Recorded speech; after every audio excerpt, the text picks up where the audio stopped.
Hi friends, ഇന്ന് work കഴിഞ്ഞിട്ട് നേരത്തെ വീട്ടിലെത്തി. അപ്പോൾ 2 മോട്ടർ വെക്കാൻ നോക്കാനുണ്ടായിരുന്നു.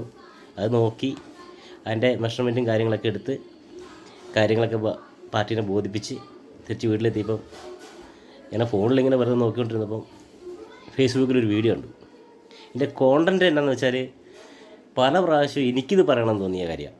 അപ്പോൾ നമുക്ക് ഈ വീഡിയോ ഒന്ന് കണ്ടു നോക്കാം. ഈ ഇലക്ട്രീഷ്യൻ ഒരുവിധം കസ്റ്റമർ ഒന്നും വലിയ പരിഗണന കൊടുക്കലില്ല. എന്തുകൊണ്ടായിരിക്കും എന്താണെന്ന് അറിയില്ല.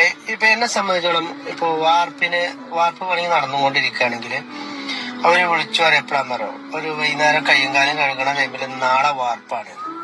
ഈ 6 മണി കഴിഞ്ഞിട്ടുണ്ടാവും. ഒരുവിധ കടകളൊക്കെ 7 മണി വയറിങ്ങിന്റെ കട ഒരു 7 മണി കഴിഞ്ഞാൽ അടച്ചിട്ടുണ്ടാവും. എന്നാൽ നമ്മളിപ്പോ വേറെ പണിയിലാക്കാരം ഞമ്മക്കൊരു ദിവസം പോലും ഒട്ടില്ല, നാളെ വാർപ്പാണെന്നും പറയും. അതേപോലെ ഇന്റീരിയർ വർക്ക് അവരങ്ങനെ ചെയ്തുകൊണ്ടിടയിൽ വിളിക്കുക, നമുക്ക് വേറെ വർക്കിലാണോ വർക്ക് ഉണ്ടോ അതൊന്നും എനിക്ക് അറിയേണ്ട ആവശ്യമില്ല. അതിന്റെ ഇടയിൽ നിന്ന് വിളിച്ചിട്ട് ഇവിടെ അങ്ങനെ പൈപ്പിടാണ്ട്, ഇവിടെ അങ്ങനെ ചെയ്യാണ്ട്, ഇവിടെ അങ്ങനെ ചെയ്യാണ്ട് നമുക്ക് ഒരു ടൈം ഉണ്ടല്ലോ. നമ്മളിപ്പോ ഏതെങ്കിലും ഇതേമാതിരി പൊട്ടിയതും ചീറ്റിയതും കറണ്ട് പോയതും പണി നോക്കുക, അല്ലെങ്കിൽ ഫുൾ പണി തന്നെ ആയിരിക്കും.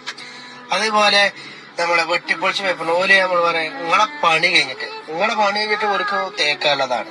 അപ്പൊ നമ്മളതൊരു പണിയല്ലാതെ വലിയൊരു ഇത് കൊടുക്കാറില്ല. അതേപോലെ ബാത്റൂം വെട്ടിപ്പൊളിച്ചിട്ട് കുറെ കാലം നിങ്ങളെ കഴിഞ്ഞിട്ട് വേണം ടൈലേര് കാത്തിക്കണം. ഓല് ഇപ്പൊ ടൈലേര് എത്ര ദിവസം നിന്നാലും വലിയ വിഷയം ഒരിക്കലും വരില്ല, നമ്മളത് മാത്രം ഒരു വിഷയം വരവാണ്.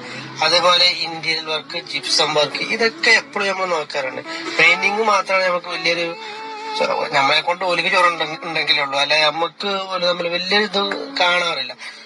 അപ്പൊ നമ്മക്കും പറയാനുള്ളത് നമ്മക്കും വർക്കാണ്, നമ്മളതും പണിയാണ് നടന്നുകൊണ്ടിരിക്കണതിന്റെ അടിയിലാക്കാരി വന്നിരിക്കണത്, അല്ലെങ്കിൽ ഫുൾ പണി ചെയ്തുകൊണ്ടിരിക്കും.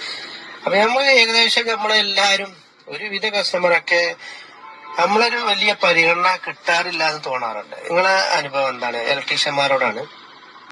അപ്പോൾ എനിക്കും പറയാനുള്ളത് ഇത് തന്നെയാണ്.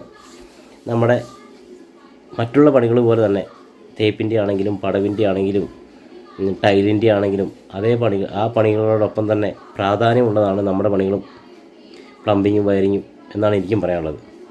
അപ്പോൾ ഇത് കാണുന്ന സുഹൃത്തുക്കൾ, ഇലക്ട്രീഷ്യൻ സുഹൃത്തുക്കൾ, ഇത് ശരിയാണെന്ന് തോന്നുവാണെങ്കിൽ ഒന്ന് ലൈക്ക് ചെയ്ത് ഷെയർ ചെയ്തേക്കണം.